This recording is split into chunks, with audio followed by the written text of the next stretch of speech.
Hello everyone, আসসালামু আলাইকুম। এই ভিডিওতে দেখাবো কিভাবে নেট প্রেজেন্ট ভ্যালু হিসাব করতে হয়।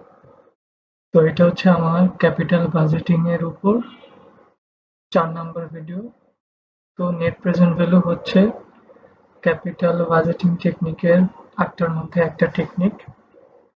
তাহলে দেখি নেট প্রেজেন্ট ভ্যালু কিভাবে হিসাব করতে হয়। তো আগের ভিডিওতে আমি দেখিয়েছি কিভাবে হচ্ছে প্রেজেন্ট ভ্যালু হিসাব করতে হয়। তো নেট প্রেজেন্ট ভ্যালু হিসাব করা একদম ইজি। এখানে জাস্ট যতগুলো প্রেজেন্ট ভ্যালু আছে এগুলো যোগ করব।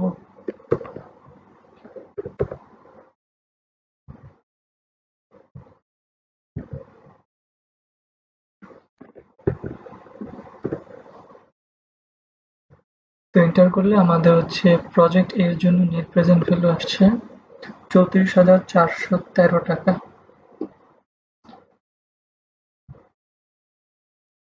তো এখন প্রজেক্ট বি এর জন্য ভ্যালুগুলো হিসাব করে ফেলি।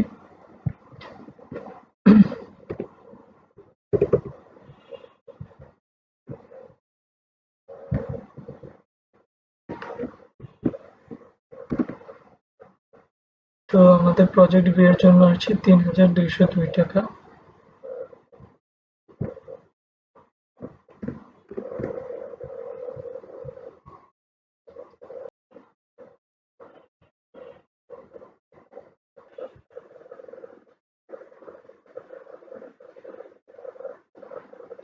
হচ্ছে প্রজেক্ট বি এর জন্য ভ্যালুটা বসাই।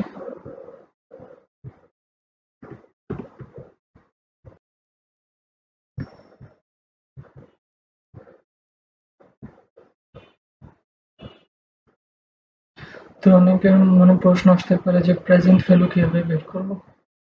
তো প্রেজেন্ট ভ্যালু বের করার টেকনিক আগের ভিডিওতে দেখানো হয়েছে।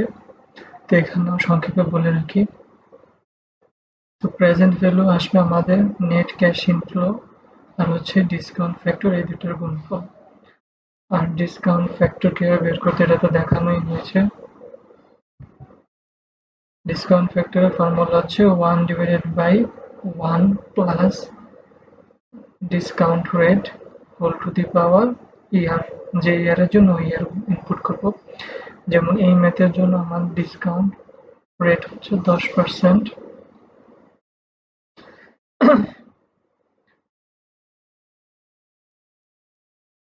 সো 10% যদি আমি ইনপুট করি, 1 প্লাস 10% হচ্ছে 1.10 আর টু দি পাওয়ার 1 এখানে হচ্ছে ইয়ারের জন্য 1।